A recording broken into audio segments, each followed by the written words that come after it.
Walang sound po ang Cotabato. Palitan. Hindi wala na lang gagana. Wala pa data. Magandang umaga po sa ating lahat at happy Sabat. Ang inyong lingkod po ang presider sa umagang ito, Sister Claire. Bago ko po isasalaysay ang programa sa umagang ito ay may babasahin po akong verse sa Psalms 29 verse 2. Nakasabi dito na, give unto the Lord the glory due unto His name, worship the Lord in the beauty of holiness. Tayo po ay magsisimula sa pamamagitan ng pag-awit ng ating opening song at susundan naman po ng pambungad na panalangin na pangungunahan sa atin ni Brother Renan Likayan. At ngayon po ay tayo na po ay mag-awitan sa ating opening song.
Tayo po yung manalangin. Mapagpala po naming Ama na nasa mga langit, kami po ay nagpapasalamat sa umagang ito na kung saan kami may tinipon upang mag-aral o pag-aralan namin ang iyong mga salita. Nawa po Ama, ikaw ay sumasa amin sa pamamagitan ng iyong banal na Espiritu na magbigay sa amin ng kaalaman at karunungan upang maunawaan naming lubos ang iyong mga salita. Salamat po Ama salamat po sa iyong mga patnubay na binigay sa amin sa loob ng isang linggo. Ito po yung aming hiniling at napasalamatan sa pangalan ng aming Panginoong Hesus. Amen.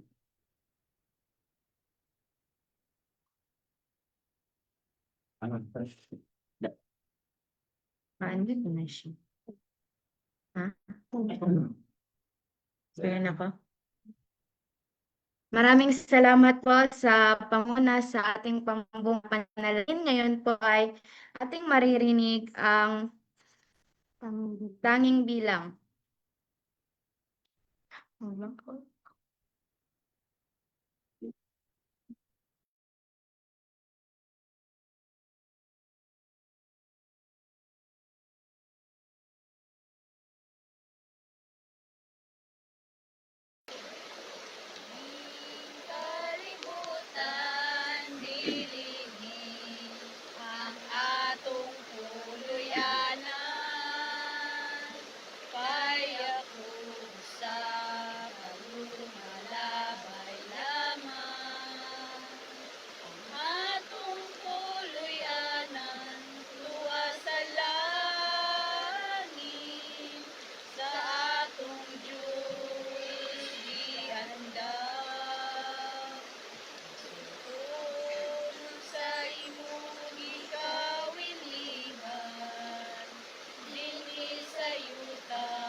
wala na'y kasakit nga atong matagamtam dito ta ninyo mabugan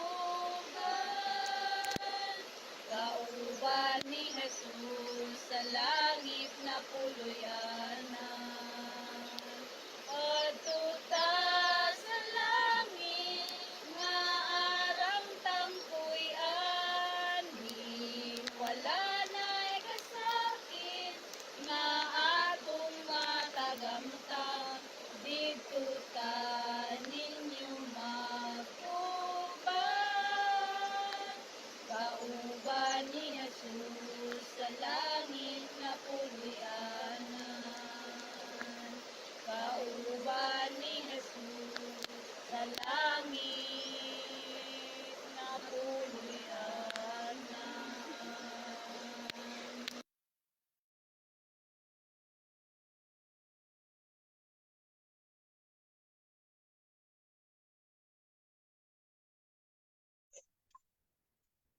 Maraming salamat po sa mensahe ng awit. At ngayon, ibibigay ko na po ang pagkakataon sa ating tagapagsalita na si Tatay Marsing. Oh, inverted. Ito siya nagbawa.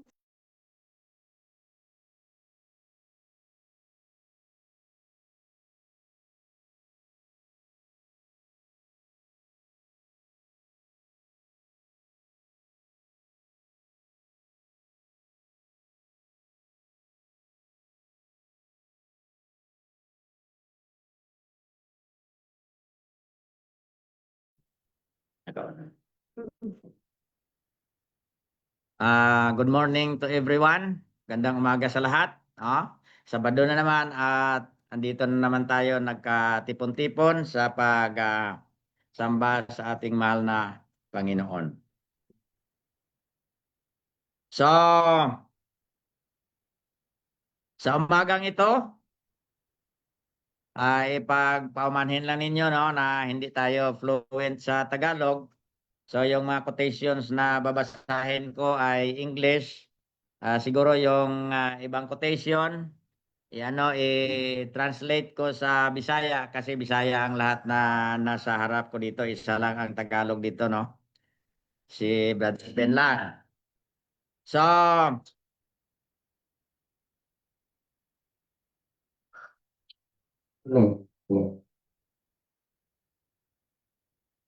so, ang mga quotations at saka Bible verse ay babasahin ko sa English at kung magawa kong i-translate sa Tagalog kung kaya gagawin natin. So,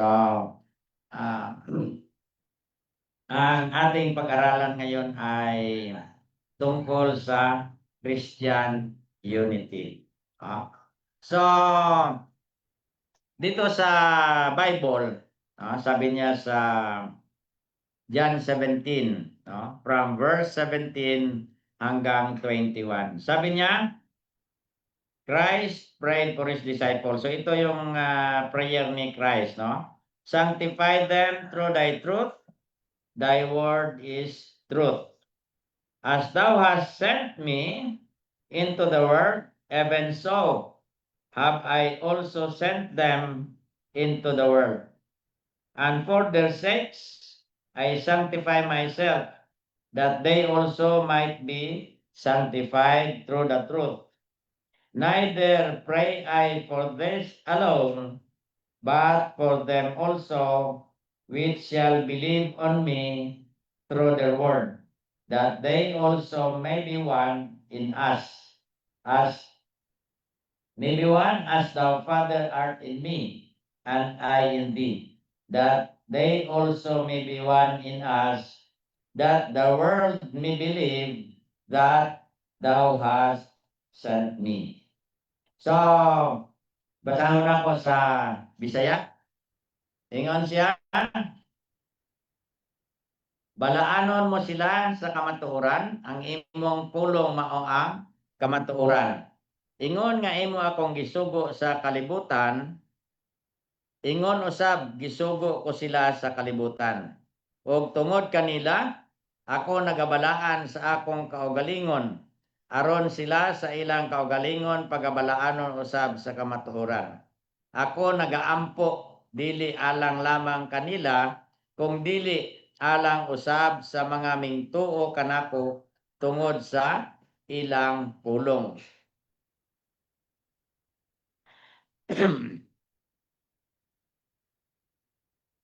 Aron silang tanan managhiusa ingon nga ikaw amahan ania kanako ug ako anaa kanimo nga sila usab managhiusa kanato aron ang kalibutan motuo nga ikaw nagpadala kanako. So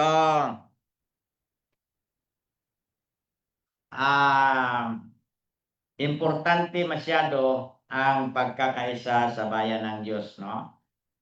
Dahil sa isang reason, no? Para yung sanlibutan maniwala na si Kristo ay pinadala ng Ama dito sa lupa. Sabi dito sa Spirit of Prophecy, sabi ng Panginoon sa pamamagitan ng Spirit of Prophecy, sabi niya, in this prayer of Christ, God has expressed His desire for the unity of His believing people. So, sa panalangin ito ni Kristo ay hangad ng Panginoon, hangarin niya na na magkaisa yung mga tao niya, magkaisa sa pananampalataya. So, yan ang handom, mao nay handom sa Ginoo nga ang iyang katawhan managiusa aron ganiha giingon niya aron ang kalibutan motuo nga si Kristo gipadala diri sa Amahan.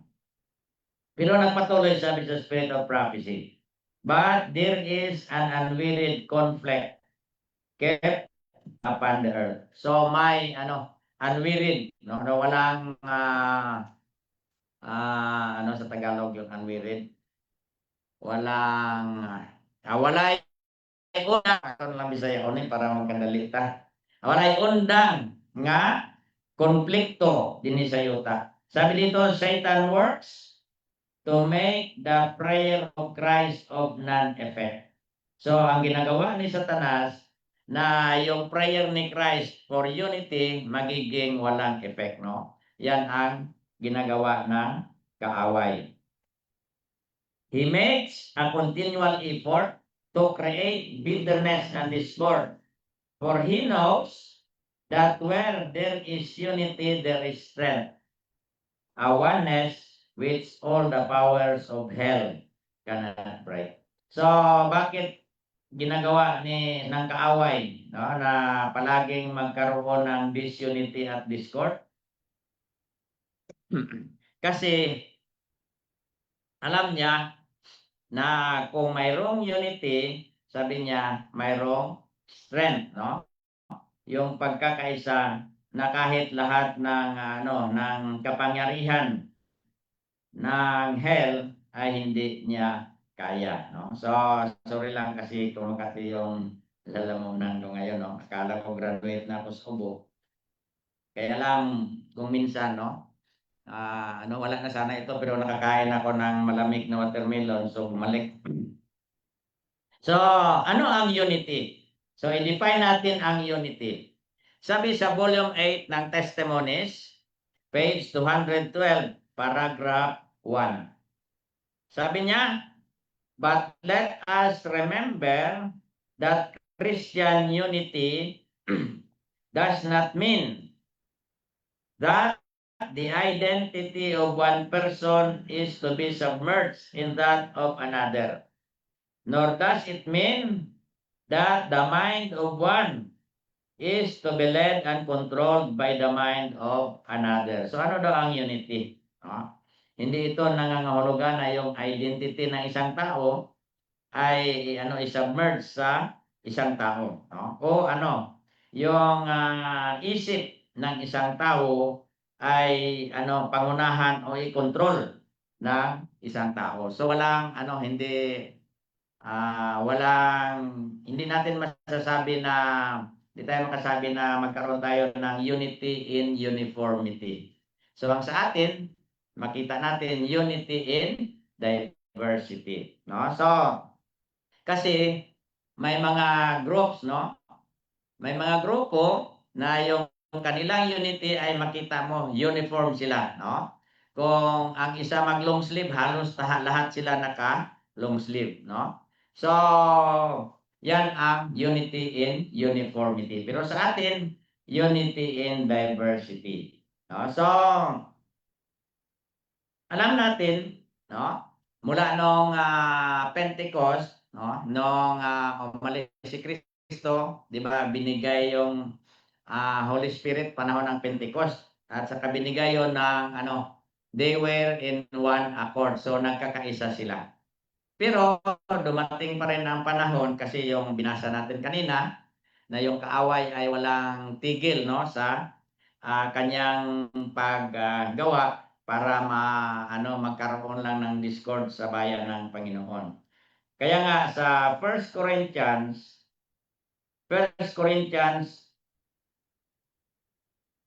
chapter 1 verse 10, sabi dito, "Now I beseech you, brethren, by the name of our Lord Jesus Christ, that ye all speak the same thing, and that there be no divisions among you, but that ye be perfectly joined together in the same mind and in the same judgment." So, yan ang prayer, ayong hangarin ni Paul. No na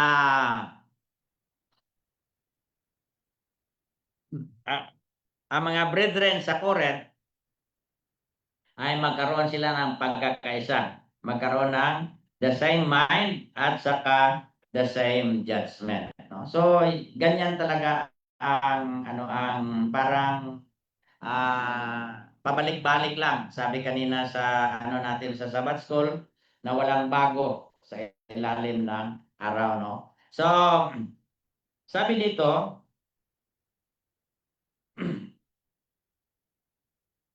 sa Spirit of Prophecy, no? Great Controversy 520. Sabi niya, the vague and fanciful interpretation of scriptures and the many conflicting theories concerning religious faith that are found in the Christian world are the work of our great adversary to confuse minds so that they shall not discern the truth, no? Para yung trabaho ng kaaway, para ma-confuse yung mga isipan, para hindi natin ma-discern ang truth. And the discord and division which exist among the churches of Christendom are in a great measure due to the prevailing custom of wresting the scriptures to support a favorite theory. So ano sabi niya? Ang discord at divisions, yung pagkahiwa-hiwalay, no? Ang pagkabahin-bahin sa mga katawhan ng mga Kristohano, sa ingon niya, tungod kay atong ginarest o ginatuis ang mga kasulatan sa pagsuporta sa atong paborito nga teorya. No? So, usahay ang tawo naa siya'y teorya o panghuna-huna mahitungod sa pulong sa Ginoo. No? Pero usahay na apoy dili musubay pod sumala sa pulong sa Ginoo. So, kung minsan yung scripture ma-rest, no, para i-support yung theory na yon, no. So sabi niya, instead of carefully studying God's word with humility of heart to obtain a knowledge of His will, many seek only to discover something odd or original. So sa halip na pag-aralang maigi ang salita ng Panginoon, no? Na may pakumbabang puso, sabi niya, para maangkin natin yung wisdom o knowledge sa will ng Panginoon. Kung minsan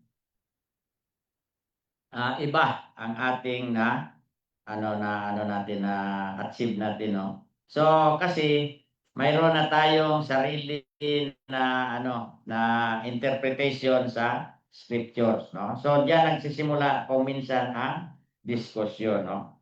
So kaya nga sabi dito, as the years went by and the number of believers grew, John labored with increasing fidelity and earnestness for his brethren. So, mula noon sa Christian Church, no, nung nagsimula sila, panahon ng Pentecost, nang dumami sila, yung ni John, yung kanyang labor ay sabi dito, ginawa niya with earnestness and fidelity. The times were full of peril for the church. So, yung panahon, mayroon ng peril, yung may katalagman, no, sa iglesia, no. So, diha mo pasok, diha nagasulod ang katalagman sa iglesia kung nagadaghan ang membro, no. Tungod kay dili tanan nga nagasulod, no. Maingon nato nga iya sa Ginoo, no. Ang kaaway magpasulod pod iya og iya nga mga sakop, no, aron sa pagtuman sa iyang katuyuan. Sabi niya, satanic delusions existed everywhere. By misrepresentation and falsehood, the emissaries of Satan sought to arouse opposition against the doctrines of Christ, and in consequence, dissensions and heresies were imperiling the church, no. So mula pa noon sa panahon ni John, no, gaano nakatagal hanggang sa ating panahon, hindi talaga mawawala yung yung mga false teachers, no, na nagdadala ng mga aral na hindi lahat galing sa salita ng Panginoon. Sabi niya, some who profess Christ claimed that His love released them from obedience to the law of God. So yung iba, nagtuturo, no, na dahil sa pag-ibig ng Panginoon, hindi na natin kailangan sundin yung mga kautusan. Yan ang turo ng iba, no. Kaya nga mas marami ngayon sa sanlibutan ang nagiging sakop ng katuruan na ito, no. So marami ang ayaw sumunod sa kautusan. On the other hand, many thought that it was necessary to observe the Jewish customs and ceremonies, that a mere observance of the law without faith in the blood of Christ was sufficient for salvation, no? So sabi nila, pwede natin sundin, no, sa doon sa kabila, pwede sundin ang mga Jewish ceremonies, no? Pero kasi yung observance of the law without faith, no, kung ang pagbantay lamang pagsunod sa kautusan ng Panginoon na walang faith, no, in the blood of Christ, sufficient na para sa salvation. Some held that Christ was a good man but denied his divinity. Yung iba naman, tanggap nila na si Kristo ay isang mabuting tao, pero dinideny nila yung kanyang divinity. Dinideny nila yung divinity of Christ, no? Yan, nangyari yan sa may mga tao na ayaw maniwala sa divinity of Christ. Hindi sila naniniwala sa pre-existence ni Christ prior to His birth in Bethlehem. No? Hindi nila pinapaniwalaan yung John 17:5. No?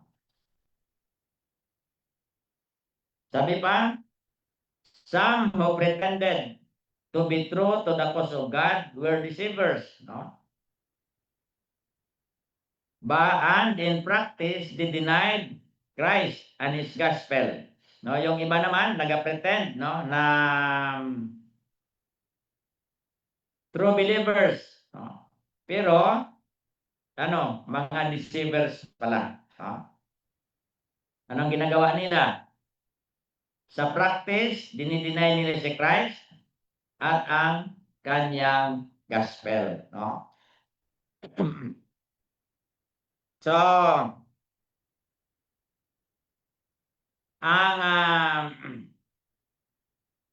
sabi dito, thus many were being led into the message of skepticism and delusion. Kaya marami ang nadala, no? Sa skepticism at saka delusion, sa mga limbong. No? Mabasa natin yan sa Acts of the Apostles 553. No? So sa atin ngayon, marami ang nagtuturo, no? Na hindi na kailangan na magkaisa tayo sa doktrina para lang tayo ma-unite, no? So, dito sa Mindanao, makikita natin yan, no? May mga grupo na kahit na hindi pareho ang doktrina, nag-unite sila, no? So, kasi ayon sa kanila, ang kailangan lang daw natin ay magkaisa tayo sa karakter ni Christ, no? Na ma-achieve natin, na maabot natin, na makopya natin ang karakter ni Christ, no? So, posible ba ito? Could this be possible? So, mayroon na akong basahin, no? Galing sa Bible, may short verse, sabi niya, one Lord, one faith, one baptism, no? Ephesians 4:5. Yan ang sinabi ni Paul sa taga-Ephesians. So, ang tanong, paano tayo magkaroon ng isang pananampalataya? Paano tayo magkaroon ng paano tayo ma-unite sa faith kung wala tayo, hindi pareho ang doctrine o ang turo natin, no? So, paano tayo magkaisa sa pananampalataya kung hindi pareho ang ating doctrine? Sabi dito, will it be possible to have the character of Christ if we do not have the same faith? Posible ba na maangkin natin yung karakter ni Christ kung hindi pareho ang ating pananampalataya? So, i-consider natin itong isang quotation na ito. Sabi sa Upward Look 176, paragraph 8, sabi niya, right believing means right doing. So, ang tamang belief ay maghahatid sa atin sa tamang gawa. So, kung mali ang ating pinaniniwalaan, so sigurado hindi tayo ihatid sa tamang gawain. No? Kasi sabi ng Panginoon, right believing means right doing. No? At saka ano yung ano ang tinatawag na karakter? May relasyon ba o may nabarugtungan ang ginatawag na karakter o kinaiya sa atong mga doktrina? Kasi sabi sa volume 5 ng Testimonies, page 310, sabi niya dito, no? If the thoughts are wrong, the feelings will be wrong.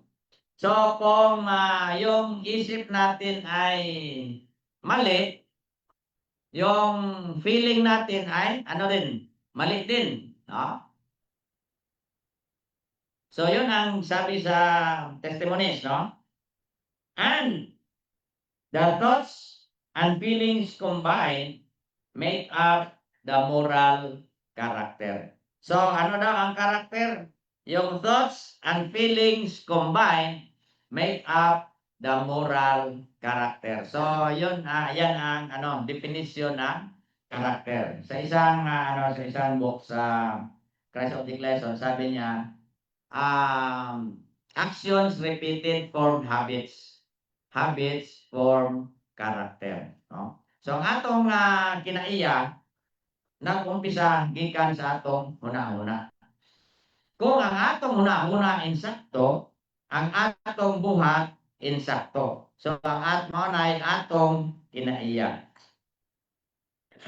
So maghatag og isa ka ilustrasyon. Halimbawa, mali ang akong huna-huna sa isa ka igsoon. Halimbawa, si brother, pangalanan lang natin na si Pedro. No? So, kung mali ang pag-iisip ko kay Pedro, so, iba ang magiging treatment ko sa kanya. Halimbawa, ang isip ko sa kanya ay magnanakaw. So, isip ko lang yun, no? Tungkol sa kanya. So, ano ang reaksyon ko? So, dapat, kung sa Bisaya pa, so, tungkol kay akong una-una siya kawatan, so, ako siyang likayan, no? So, makita na yung character ko towards him is parang suspicious ako sa kanya. Dahil sa maling pag-iisip, no? Kasi ang sabi dito sa definition ng character, if the thoughts are wrong, the feelings will be wrong. So, dahil mali ang isip ko sa kay Pedro, yung feeling ko sa kanya is yung iba, no? So, kaya nga, dapat ko siyang iwasan, no? So, sabi dito, and the feelings, and the thoughts and feelings combined make up the moral character. So, yan ang definition ng character. So, kung hindi pareho ang mga aral natin, no? O doktrina, so, para sa akin, hindi tayo magkaroon ng pare-parehong practice o pare-parehong character. Kasi yung may mga experience din ako, no, na dahil hindi kami nagkaisa sa doctrine, no, so iba ang pagtingin nila sa akin, no? So hindi natin talaga maiwasan 'yan, no? So naman yan, no? So, talaga siguro kasi ang definition ng karakter ay binigay na ng Panginoon. So, yung iba naman ay nagtuturo na ang kailangan lang natin ngayon sa ating kapanahonan ay yung pag-ibig. May isa akong kakilala, sabi niya, ang importante na yung pag-ibig ni Kristo ay nasa puso natin. Si John, no? Si Apostle John, no? Yung sumulat ng 1 John 4:8. Di ba? Sabi ni John, God is love. Pero, basahin natin ang sinabi dito sa Spirit of Prophecy, no? Galing sa Acts of the Apostles. Mula sa Acts of the Apostles 554, paragraph 3, papunta sa ibaba. Basahin natin. We are authorized to hold in the same estimation as did the beloved disciple, those who claim to abide in Christ while living in transgression of God's law. So yung ang posisyon ni John sa mga tao na nag-claim na na disciple sila ni Christ habang tinatransgress nila yung kautusan. Sabi dito, there exists in these last days evils similar to those that threaten the prosperity of the early church and the teachings of the Apostle John on this point should be carefully hidden, no? So, may mga ano din, may nag-exist na ano na may nag-exist na mga parehong evils, no, na nakikita noon sa panahon nila ni John.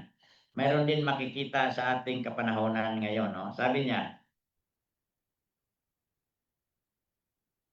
at saka yung turo ni John tungkol dito ay dapat natin, sabi niya, should be carefully hidden, no?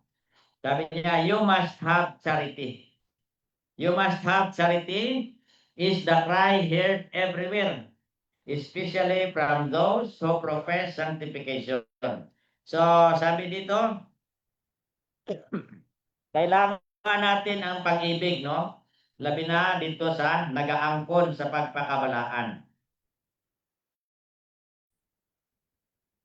Sabi dito, but, sabi ni sa Spirit Prophecy, but true charity is too pure to cover an unconfessed sin. Pero ang ano daw, ang totoong pag-ibig, sabi niya, is too pure, no? Na tabunan ang unconfessed sin, no? While we are to love the souls for whom Christ died, we are to make no compromise with evil, no? Sabi dito,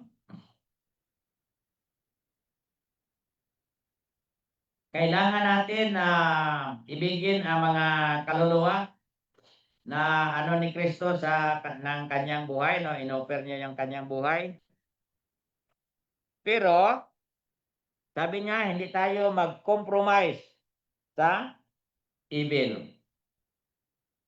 We are not to unite with the rebellious and call this charity. So hindi tayo pwede makipagkaisa sa mga rebellious at saka tawagin natin na pag-ibig, no?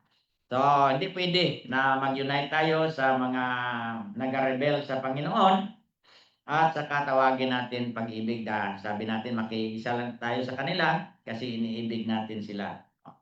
Yun ang ano ni dito sa Spirit of Prophecy. God requires His people in this age of the world to stand for the right as unflinchingly as did John in opposition to soul-destroying error. Sabi dito, kailangan natin tumayo, no? Na ano, hindi tayo matibag, no, sa soul destroying na mga errors, no? So, excuse me sandali.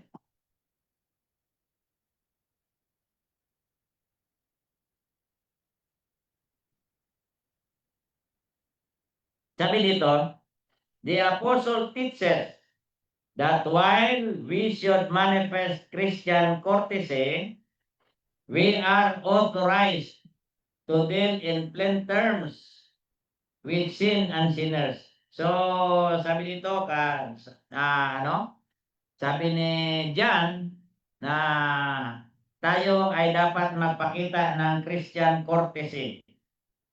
Pero authorized tayo to deal in plain terms with sin and sinners.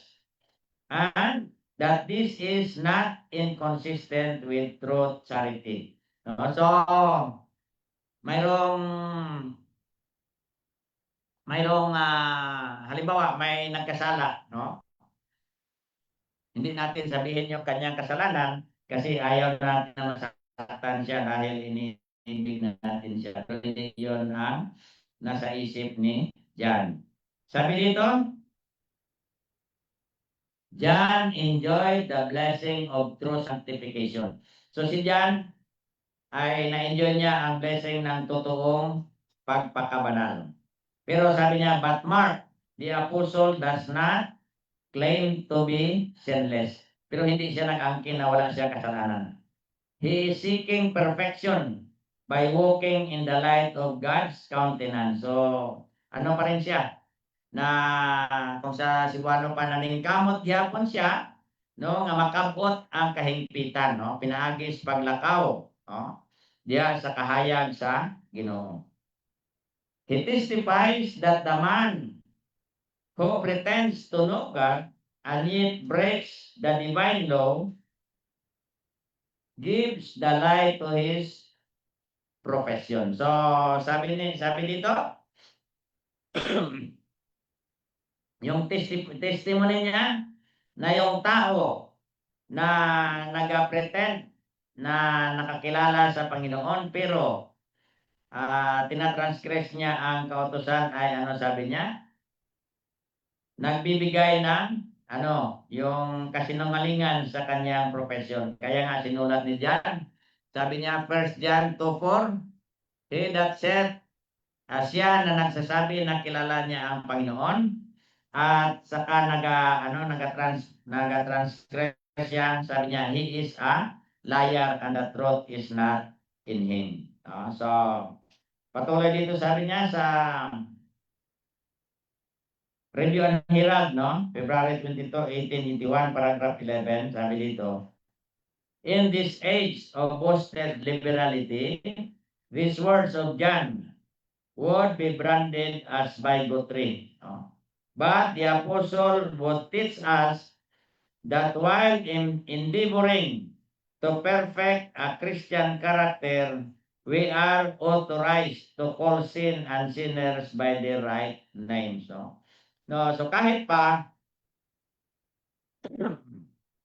bisan pa kita nagapaningkamot nga atong makabot ang kahimpitan sa Kristohanon nga kinaiya na gihatagan tag authority sa pagtawag sa sala o sa makasasala sa tinuod niya nga ngalan. We are authorized to call sin and sinners in their right names. Kung ang tao nagnakaw, bakit takot tayo magsabi na nagnakaw siya? Call sin and sinners in the right name. Kung magnanakaw siya, bakit hindi mo masabi sa kanya na magnanakaw? So, pero, yung pag-deal sa caring, dapat sundin din natin yung mga salita ng Panginoon. Halimbawa, nakita ko ang yung kapatid na nagnakaw. So, hindi ko siya sa harapan ng maraming tao, kundi kaming dalawa lang, sikapin ko na madala siya sa Panginoon at saka mahinto niya ang kanyang masamang ginagawa. So, sabi niya, yung pagtawag, yung authority to call sin and sinners by the right name, sabi niya, that this is true charity. So, yan ang tunay na pag-ibig. Di ba may quotation na open rebuke is better than secret love, So, sabi dito. Sabi niya, while loving the souls for whom Christ died and laboring for their salvation, we should not make a compromise with sin. Habang iniibig natin yung mga kaluluwa na kung kanino binigay ng Panginoon ang kanyang buhay, sabi dito, hindi tayo i-compromise sa kasalanan. Kaya,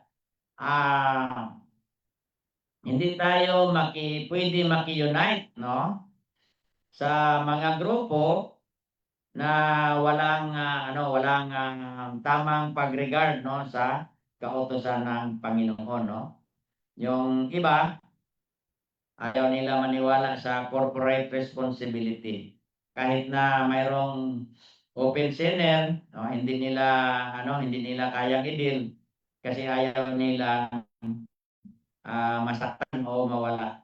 Pero sabi ng Panginoon ay dapat i-deal natin, Dapat natin kanina, sabi niya, we are to call sin and sinners by the right name. So, sabi dito, paano tayo magkaroon ng unity, Sa Selected Messages, Volume 1, page 259, paragraph 2. Sabi niya, the secret of unity is found in the equality of believers in Christ. So ano daw ang secret? Ang sekreto ng pagkakaisa? matagpuan natin sa equality, pagkapantay-pantay ng mga mananampalataya kay Kristo. The reason for all division and discord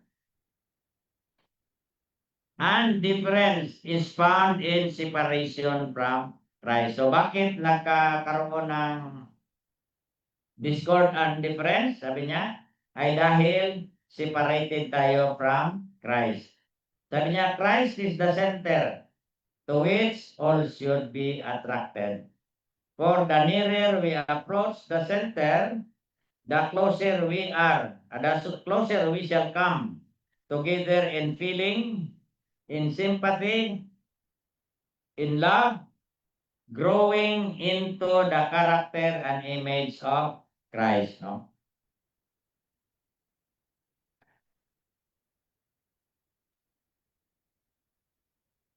So, kung sundin natin ang payo ng Panginoon sa Spirit of Prophecy, kung ang center si Christ at kung saan lalo tayong lumalapit kay Kristo, ang bawat isa, so lumalapit din tayo sa sa feelings, sympathy, no? At saka sabi ito, growing into the character and image of Christ, no? So yan ang secret ng unity. Sabi dito, Acts of the Apostles 96. Sabi niya, Christian is to be united with Christian. So, sunod, sabi niya, church with church, no?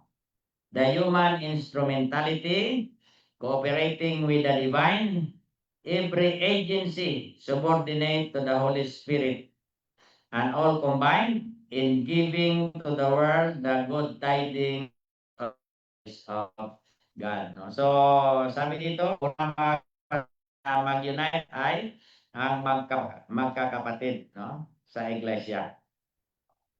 Kasi kung walang unity ang magkakapatid sa iglesia, paano nangyari na maka-unite siya sa ibang iglesia? No? So una muna yung unity sa loob ng iglesia, ibang iglesia, no? Una, Christian, to be united with Christian, church with church. Saka isa lang ang makapagbigay sa atin ng unity. Sabi dito, volume 9 ng Testimonies, we have one God and one Savior and one Spirit, the Spirit of Christ. No? So ano daw? Mayroon tayong isang noon at isang Espiritu. Sabi niya, sino yung Espiritu yan? The Spirit of Christ. No? So ito yung sabi niya sa sunod, is to bring unity into the ranks. No? So it is the Holy Spirit that will give us unity. No? So, kaya nga,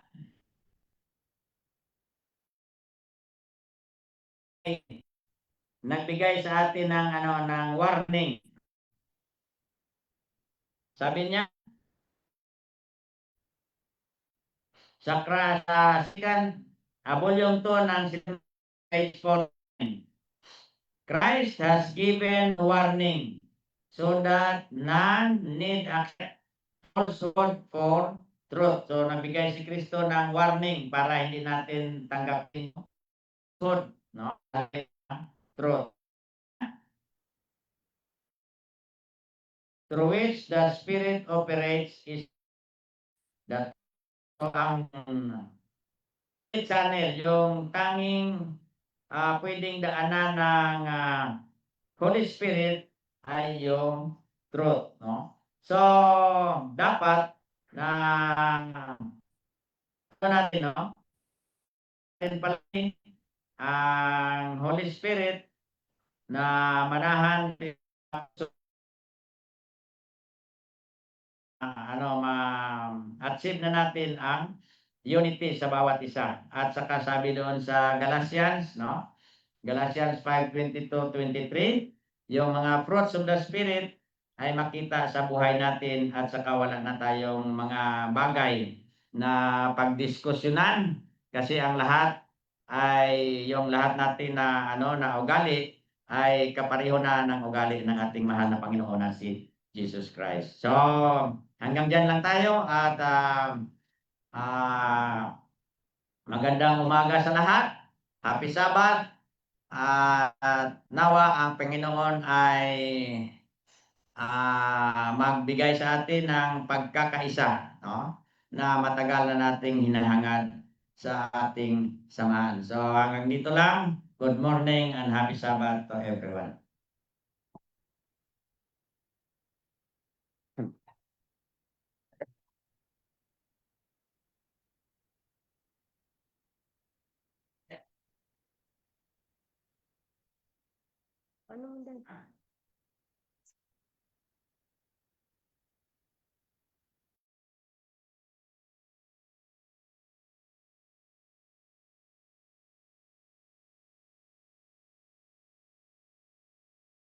Maraming salamat, Tatay Marsing, sa magandang mensahe na ibinahagi mo sa amin.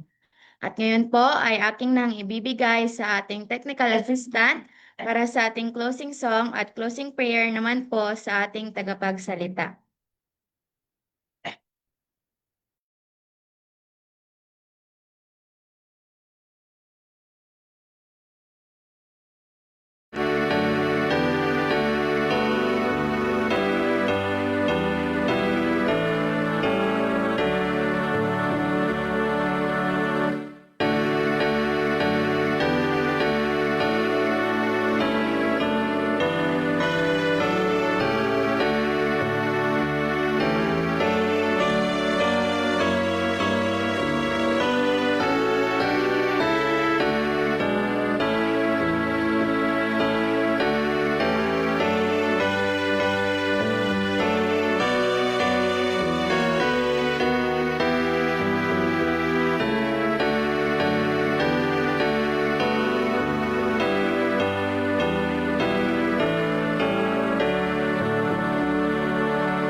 Labing balahan ng talahawron nga Diyos na ikaw sa imong trono, sa katasan sa mga langit, at ikaw sa among ulang ng mga kinabuhi, ingon man tungkuran sa tanan nga kamatuoran.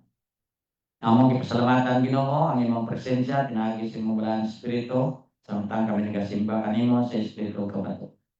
Tabangin ang mga kamaturan nga among nadungog nga pabilin sa among una mahimong magagiya kanamo sa pagkinabuhi ni katapusan mga adlaw. Maghatod kanamo niya ang langit ang bulakagan. Among ginahangyo Ginoo nga ang imong balaan nga espiritu imong ihatag sa tagsa kanamo magapuyo sa among tagsa kasing-kasing nga mo'y hatag o panaghiusa taliwala sa imong mga kaanakan. O aron nga sa diha nga kami managkayusa na matapos ang buhat o makahimo na kami sa pagpuyo niya ng langit imong nataganas. Among gipasalamatan, ikaw ang maluyon sa pagpasaylo kanamo o salamat Ginoo ikaw ang gatubag sa among mga pagkampo. Uban sa pagkamayo usab sa tanan nimong mga kanakan nga nagahimo sa mga pagpanimbahon kanimo karong adlaw. Among dawaton pinaagi lamang sa buktong nas Ginoong Hesus. Amen.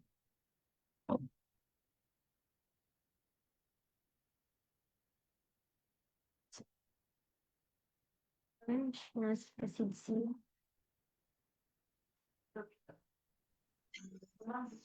Wait lang.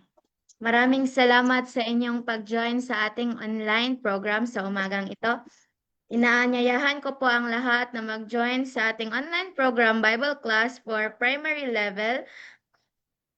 1:00 ng hapon at ating devotional po mamayang 5:00 ng hapon. Maraming salamat at God bless po. Once again, happy Sabbath.